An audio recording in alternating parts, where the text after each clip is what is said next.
ndani na kasi yake ndio tuone haki yetu, hata kabla tujampumzisha Bernard tuwe tumepata haki yake. Na siku moja baada ya maafisa wa tume ya maadili na kupambana na ufisadi EACC kuvamia afisi za bunge la kaunti ya Vihiga, wawakilishi wadi pamoja na spika wa bunge hilo Chris Omulele wamekanusha vikali madai ya ufisadi. Wawakilishi wadi hao wakizungumza katika kikao na wanahabari kilichofanyika katika majengo ya bunge walipinga vikali shutuma hizo za ubadhirifu wa shilingi milioni 300, wakidai kuwa bunge hilo hupokea mgao wa bajeti wa shilingi milioni 600 kila mwaka na kutishia kuchukua hatua za kisheria dhidi ya tume ya EACC. Hata hivyo, wawakilishi wadi hao walidai kuwa madai ya hayo yalichochewa kisiasa. Spika wa bunge la kaunti hiyo Chris Mulele alitangaza kuwa tayari kufika mbele ya EACC na kutoa maelezo ya kina kuhusu jinsi pesa za kaunti hiyo zinavyotumika. Hakuna yule mtu ambaye alishikwa jana, na kama kuna mtu alishikwa alipelekwa police station gani, na charge sheet iko wapi, ama OB number iko wapi. You don't require 100 policemen to come here. You are doing a search. You only need to come and walk into the office and identify yourself an officer from EACC, and you take the documents you want. After all, they have been getting these documents without any force. Number last, we have Office of the Control of Budget that monitors the implementation of the budget of the governments and the assemblies. We have the Office of the Auditor General that always audits books of accounts at the end of the financial year.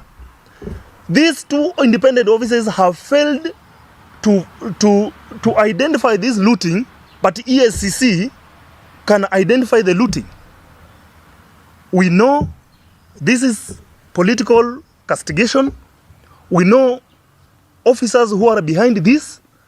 Now we know those people who are telling us not to vote for Mulele, they are now fighting to bring this assembly down. None so far is undergoing any criminal proceeding in regard to the alleged embezzlement.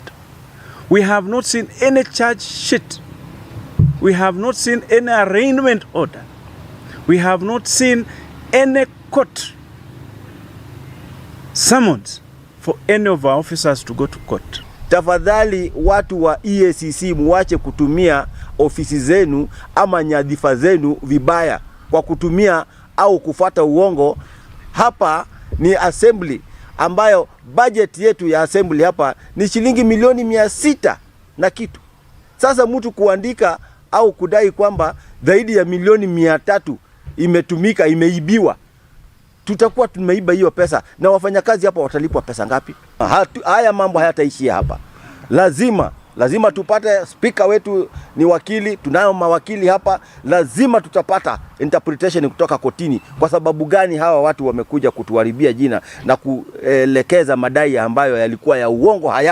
Hayako pale, hayako hapa. Walitoa wapi? There is no shilling that leaves this county assembly without my knowledge. And I know of no 300 million shillings that has been embezzled by anyone. And I'm willing to be taken to court over this statement that I'm making today. Any day, if I'm summoned, if they want to come to my house, any day, I will go to that court. If they want to jail me, I am willing to be jailed. If this kind of money has been taken from this county assembly of Vihiga, when I have watched over it. Wenzetu ambao wako katika assembly hii, ambao wanaeneza uongo katika assembly hii, kwamba assembly hapa kuna mambo ya wizi na kadhalika, na waomba muache, wakati mnaharibia assembly hii jina, kadhalika pia nyinyi mnajiharibia. Hata nyinyi pia mko ndani. Muache hiyo tabia mbaya, ni tabia ambayo haiko, tabia ambayo ilinuka, tabia ambayo haiwezi kufikiriwa hapa Kenya. Na wakilishi wadi katika kaunti ya Kisii wamemwanika gavana wa kaunti hiyo Simba Arati kwa madai ya kudanganya Rais William Ruto pamoja na wananchi wa kaunti hiyo kuwa serikali ya kaunti yake iliweza kujenga madarasa ya shule za chekechea 128. Wakiwahutubia waandishi wa habari, wawakilishi wadi hao walisema kuwa matamshi ya Arati yalikuwa ya kuwahadaa wananchi pamoja na rais, kwani hakuna miradi iliyoanzishwa ya shule za chekechea katika bajeti ya mwaka wa 2023 mwaka wa 2024, na kuwa madarasa yaliyojengwa na fedha zilizotumika ni kukamilisha miradi ya bajeti ya mwaka uliokamilika. Viongozi hao walimtaka gavana Arati kujitokeza na kuweka bayana wadi ambazo madarasa hayo yalijengwa, shule ambazo madarasa hayo yalijengwa, na kuonyesha kutangazwa kwa kandarasi ya ujenzi ya madarasa hayo miongoni mwa mengine. Aidha, walitaka tume ya maadili na kupambana na ufisadi EACC kwa ushirikiano na idara ya upelelezi na makosa ya jinai DCI kuangazia madai hayo kwa kina.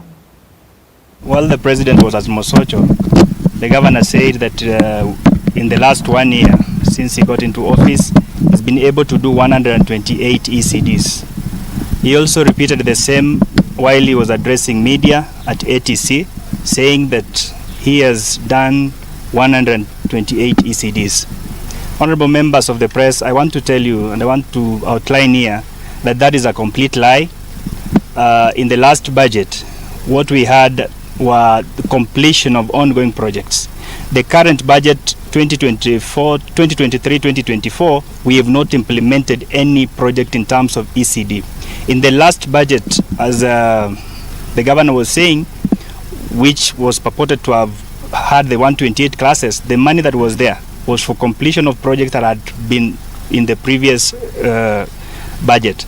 And therefore, as regards to our oversight role, under Article 135 of the Constitution of Kenya, we the MCAs here, we want to ask the governor, all those involved, to give to the public information regarding these ECD classes that they are purporting to have constructed. Kisi County Assembly, we have set aside 225 million. That is 5 million every ward. And on top of that, Kitty, the governor has set aside 20 million for his office to top up the bursaries, what he calls the governor's scholarship. I want to be heard, or I want to be, I want to go straight to the record and say that we are urging the governor to stop a lot of shenanigans, to give out the bursary forms as early as now, so that our students, when they go to school next year, they get money in their accounts. We don't get challenges of students being sent home for school fees. We have already, as members of the County Assembly, identified the sectors in terms of priority and ranked those sectors. And we have ranked roads as an enabler, and the first one in the priority of sector or project that needs to be implemented. In fact, as a matter of fact, we have ranked roads as number 1, we have ranked health sector as number 2, we have ranked water as number 3, and we have ranked the education sector as number 4. And that is what we are asking Governor, because this ranking is what emanates from the public participation we do at the grassroots level. Na tukisonga mbele na taarifa zingine, mtazamaji, ni kuwa mbunge wa Bumula Kwanami Wamboka ameikosoa serikali ya Kenya Kwanza kwa kuidhinisha sheria ya fedha ambayo imepelekea kuongezeka kwa ushuru unaotozwa wa Kenya na kuzidi kuwakandamiza Wakenya. Wamboka alisema kuwa serikali ya Kenya Kwanza imezidi kuyafanya maisha ya Wakenya kuwa magumu. Hata hivyo, alisema kuwa hatua ya kubinafsishwa kwa baadhi ya rasilimali za taifa la Kenya sio suluhu kamili kwa matatizo yanayolikumba taifa. Hayati Jomo Kenyatta alikuwepo, akaziacha hapo hapo. Hayati Moi alikuwepo, akaziacha hapo hapo. Mwai Kibaki, mzee wa heshima, alikuwepo, akaziacha hapo hapo. Uhuru Kenyatta alikuwepo, akaziacha hapo hapo. Wewe ni nani? Wewe ni nani? Wewe ni nani? Unasema Wakenya hawawezi kukustop wewe. We will stop you, Mr. William Ruto. We will stop you because we are tired. We will stop. Na ninajua uzito ambao mama mboga anapitia. Na ndio maana kupitia kwa mjumbe wenu, kupitia kwa mbunge wetu wa kipekee, tukasema tuangalie kile kitu kidogo ambacho kitakuja kuwanyua nyinyi kibiashara. Cha kwanza, hizi pesa ambazo mtapewa leo, tunataka muavoid mtu anaitwa Shylock. Si mnamjua? Hizi pesa hazina interest. Mtakuja muongezewe pesa zingine za trade loan na huyu mbunge wenu, mjumbe huyu. Kwa hivyo ile hali ya kusema jioni eti Shylock amesimama kando yako anakudai pesa, hapana. Waliotangulia bunge ya Kenya walipata shilingi 37,000 kwa mwezi, na gari kubwa ilikuwa Peugeot 504. Na Moi alikuwa na pesa kushinda ya Ruto, hakuwanunua. 5,000 hakuwanunua. Hawa wetu 1,000,000 na CDF 180 million every year wananunuliwa. Mama ambaye hapa anauza sukuma wiki anaweza sema haki yake bila kudanganywa, na akienda kanisani anaambia Mungu ile ambayo inamsumbua, anasema naambia Mungu watoto wangu wamelala njaa. Anasema ujumbe ndio huo. Wabunge wetu usione aibu kwenda katika bunge kusema watu wako wanalala njaa ati kwa sababu wao wanakula. Tukisonga mbele mtazamaji, mbunge wa Game Elisha Odhiambo alimkashifu kinara wa Azimio la Umoja Raila Amolo Odinga kuhusu zoezi la kumtawaza mzee Odungiranda kama mwenyekiti wa baraza la wazee la Wajaluo, hafla ambayo iliendeshwa hapo jana katika ukumbi wa makumbusho wa Ufafa katika kaunti ya Kisumu. Odhiambo alidai kuwa Odinga aliongoza zoezi hilo licha ya kufahamu wazi kuwa zoezi hilo lilikuwa limezuiliwa na mahakama, ilhali amekuwa akimshutumu Rais William Ruto kwa kukaidi maagizo ya mahakama. Odhiambo alimkosoa Odinga akisema kuwa hawezi kutarajia Rais William Ruto kutii amri za mahakama ikiwa yeye mwenyewe anaongoza katika kupuuzilia maagizo ya mahakama. You cannot play double standards. It is not allowed that you play double standards. You cannot expect the President of the Republic of Kenya to obey court judgments when you, as a leader of ODM, you have disobeyed court judgment today and you have sworn in Odungiranda. It was disallowed by court, so we should be able to obey the court order. The right thing to do, you should have gone back to court to get the right to swear him in. So don't talk about the president not doing this and you're doing the opposite. Nobody is God. Nobody is God. And secondly, I said in Siaya there was corruption. People did not believe. But I'm glad the EACC announced 10 names. I am calling on EACC like what they have done to Balala, what they have done to Vihiga. I want that within the next couple of days, we see arrest of people who are stealing public money. 2013 I won, you didn't give me. 2017 I won, you didn't want to give me. 2022 you didn't want to give me. It is the courts that pronounce themselves and give me certificate. Then you expelled me. You expelled me. The court returned me back to the party. Party, you know, I am going, I repeat for a second time, to be the next Secretary General of ODM. You upende usipende. Upende usipende. And me, I don't do magic. My Lord lives in heaven. The MP for Orengo. Orengo. Your MP is MDG. Sort your house. Sort your house. This land in Yala, during the handshake, we were told by Jacom to go to meetings in Arambe House. I went to meetings in Arambe House for 6 months, looking for land in Yamninia. 5 years, did we get it? No. I only went to greet the president. Are we getting it?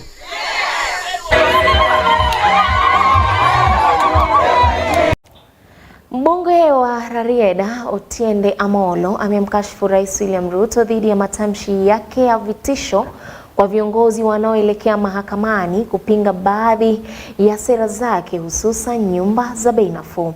Amolo pia amewasuta baadhi ya viongozi kutoka mkoa wa Nyanza waliogura chama cha ODM na kujiunga na Rais William Ruto kwa madai ya kutafuta maendeleo, akisema wengi wao wana ajenda fiche. Aidha, mbunge huyo wa Rarieda amekariri kuwa eneo la Nyanza litasalia kumuunga mkono aliyekuwa waziri mkuu Raila Amolo Odinga. The other day the president said that those who keep taking matters to court will know that he's holding that sword for a purpose. He's going to dismember their heads. And the person he was talking about is Otiende Amolo, because I'm the one who keeps needing lawyers. I want to tell him I'm not afraid. You can send 1 million people. You can send Kumbo, Owado, and 1,000 others, and I will not be threatened. If you think sending them to Radia, they will threaten me, think again. Politics of this country has reached another level. High poverty and high politics. High price of living and high politics. It is very unfortunate.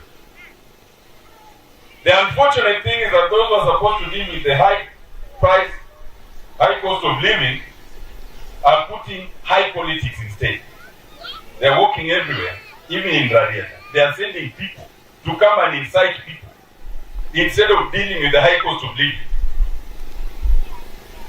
When we launch development projects like this, you will never find them launch anything because they don't develop anything. They eat everything in their pocket as we develop and we launch. Hello? Yes. We want to tell them that we are behind Raila Amolo Odinga, you be behind Ruto, and tell us what Ruto has given you to bring to the people. Not words, not politics, but development.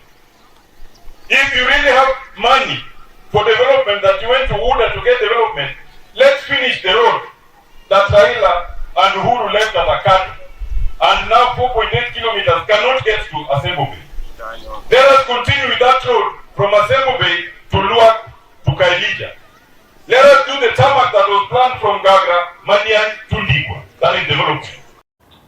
Kamishna wa kaunti Isiolo Geoffrey Omonding amewahakikishia wakazi wa kaunti hiyo kuwa usalama umeimarishwa zaidi wakati huu wa msimu wa sherehe za Krismasi na mwaka mpya, na kuwa wamejipanga vilivyo, kwani tayari vitengo vya usalama vimetumwa katika maeneo tofauti tofauti ili kushika doria. Omonding aliwaonya wanaojihusisha na vileo haramu pamoja na madawa ya kulevya kuwa mkono wa sheria utawafikia na wataadhibiwa vilivyo. Wezi wa mifugo pia walionywa kutodhubutu kutumia fursa hii ya likizo kutekeleza uwizi, kwani usalama umeimarishwa. Mwaka mpya iko karibu. Tumejipanga kwa upande wa usalama kuhakikisha mkora ambaye anapenda kusumbua watu wakati ya sherehe hatapata nafasi. Wacha wajaribu. Wale pia ambao wanasambaza madawa ya kulevya, tumeweka kikosi maalum ya kukabiliana na wao. Drugs and substance abuse na ulevi. Wale watu wanauza chang'aa hapo hapa hii town, wajue kwamba wakati wengine watasherehekea Christmas au watakuwa kwa jela. Labda hiyo wiki, labda magistrate koti wako Christmas mpaka mwaka mpya, utalala mpaka mwaka mpya. Kwa hivyo nataka watu wawe na tabia mzuri. Mambo ya vita hii kidogo kidogo, kama utaka kula Christmas ukulie uko kwa jela, basi wewe fanya. Kwa sababu tumeandisha wa security teams watakuwa wanazunguka kila mahali. Vile vile kwa upande wa wale wezi wa mifugo pia tuko na mikakati ya kuhakikisha kwamba ile kutega uchumi yao kwa upande hii hawatapata nafasi. Na waathiriwa wa ukosefu wa usalama kutoka Baringo Kaskazini wanaiomba serikali kuwapa karo wanafunzi ambao watajiunga na kidato cha kwanza kuanzia mwaka ujao kutoka eneo hilo, wakisema kuwa wazazi wengi hawawezi kupata karo za shule kutokana na visa vya ujambazi ambavyo vimekithiri katika eneo hilo. Wakizungumza wakati wa mkutano wa amani ulioandaliwa na Baraza la Dini la Kenya huko Kosile, Baringo Kaskazini, wazazi hao walisema kuwa wamepoteza biashara zao kutokana na uvamizi wa wizi wa mifugo na kuitaka serikali kuwasaidia. Kwa niaba ya Interreligious Council nitaomba hasa uongozi wa county, tukianza na viongozi wa kisiasa kuanzia MCA, wabunge mpaka senator na governor na women rep. Nina imani wako na mfuko fulani ambayo inahusika na mambo ya bursaries. Ninaomba kabisa kwa unyenyekevu watilie mkaza ama let them consider this area of Simo Soi ward, especially hii area ambayo imekuwa na changamoto ya usalama, at least waiongezee ile mfuko wa msaada wa elimu za bursary kuja eneo kama hii, manake wana changamoto ambayo ni ya kipekee kinyume cha the other wards ambao at least wako afadhali kidogo, because amani ni kila kitu. Serikali iweze kusaidia wale sasa wamemaliza class 8 waweze kuendelea na maisha yao ya masomo, kwa sababu hakuna mahali nyingine wanaenda. Hawezi rudi nyuma, waanze, kwa sababu hiyo program iliisha, na kama hawataenda mbele basi watapotelea hapa na itakuwa hasara sana hata kwa nchi yetu, kwa community. So tunaomba serikali iweze kushughulikia ili watu waweze kwenda form 1 na kuweza kuendelea. Tuna wanafunzi ambao wamefanya mtihani wa grade ya darasa la 8 na wanatarajia kuingia kidato cha kwanza mwaka ujao. Na hivi sasa kama vile nilikuwa nimesema kwamba tumefurushwa, hawa wazazi hawana nguvu ya kupeleka hawa watoto shuleni, kwa sababu kutokana na hili changa wazazi wamepoteza mifuko yao ambayo wangejisaidia nayo kuwapeleka watoto shule. Kwa hivyo wazazi hawana hiyo nguvu ya kulipa karo. Kwa hivyo tunaomba serikali iwasaidie kwa namna yoyote ile, wahakikisha kwamba hao wazazi ambao wamepata hii shida ama wamepatana na hii changamoto ya insecurity, serikali iangalie hawa kwa mambo ya bursary, mambo ya CDF, iwaangalie hawa sana kabisa, kuhakikisha kwamba hawa watoto wenye wamefanya grade ya class 8 kuhakikisha kwamba wameingia kidato cha kwanza mwaka ujao. Kama inawezekana watoe resources aina yote ambayo maendeleo wangebanywa hapa, kama pesa ya CDF, watoto wasome kuanzia form 1 mpaka university, kwa sababu hiyo ni njia moja ya kuondolea familia maskini, kwa sababu mtoto akishasoma mpaka university akitumia hiyo pesa ya CDF ama zingine, pengine mtoto huyu akiandikwa kazi atakuja kusaidia. Polisi katika eneo la Nanyuki, kaunti ya Laikipia, wameweza kuvamia shamba moja baada ya kupata taarifa kutoka kwa umma na kunasa bangi yenye thamani ya shilingi 70,000 ilibainika kuwa bangi hiyo ilikuwa imepandwa miongoni mwa mimea mingine katika shamba la mshukiwa ambaye alitoroka. Hata hivyo, maafisa wa usalama walisema kuwa wanaendelea kumtafuta mshukiwa wa shamba hilo. Leo asubuhi hii OCS Nanyuki alipata tip from the members of the public ya kwamba iko bangi ambayo imepandwa sehemu ya Liki, na aliweza kumobilize officers yake na akaenda kwa hiyo area plot ya mtu ambaye anaitwa Mongera. Alikuwa amepanda toka small portion close kwa sehemu yake ambayo alikuwa amechanganya na kawaida mboga na nyanya na kitunguu, lakini hii ni plan ambayo ni aina ya bangi ambayo ni 40 stems ambayo value yake hatutajua ni shilingi ngapi, lakini hii ni approximately, kama ikiwa imekuwa process mzuri na itengenezwe mzuri na iuzwe, it is approximately 70,000 ikiuzwa kwa 40 stems peke yake.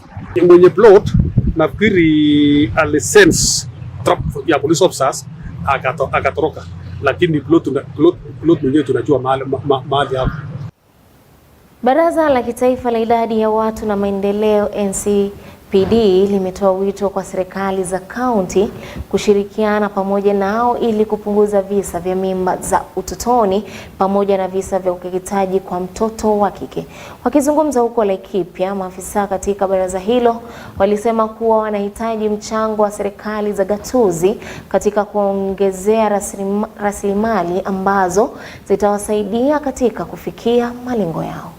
As much as we are trying to deal with the triple threats and we want interventions from the county government, we need resources. So we train young people on smart advocacy to ensure that they submit memos to the County Assembly of Laikipia asking for resources on reproductive health and NFGM initiatives. Through that, we've been able to get a budget allocation for 4 million from the County Department of Health that is very specific to reproductive health. And we feel these funds have been able to ensure that the healthcare workers are trained and also are able to know how to deliver the message to the adolescent and young people in our counties. We work at the grassroots level, trying to meaningfully engage young people and adolescents in school and out of school, trying to know what is causing the triple threat and why the numbers are not going down. And I think for me, it's because they lack information. We do not involve them as much as they should, because we make commitments, we make guidelines and policies without involving the young people these policies affect. Had the Abuja Declaration, which was formed in 2021 in Abuja, Nigeria, and the essence, the tenets of this Abuja Declaration is that all African countries to allocate at least 15% of the gross domestic expenditure finances to healthy sector. So still very clear that we have issues of FGM happening. We still have issues of gender-based violence happening in our different communities, and it's upon us and calling out on all the leaders, the political leadership, the religious leadership, the elders in these pastoral communities, everybody to come up and really be champions of speaking against these matters that are affecting our young people. Na mtazamaji, sina budi kukomea hapo kwa sasa. Shukran sana kwa kuchagua runinga ya EBN. Mimi nimekuwa wako Belinda William, lakini Samia Dika atakuwa anaungana nawe hapo mwendo wa saa 3 kwa taarifa zetu kwa lugha ya Kimombo. Na kutakia usiku mwanana. Kwaheri.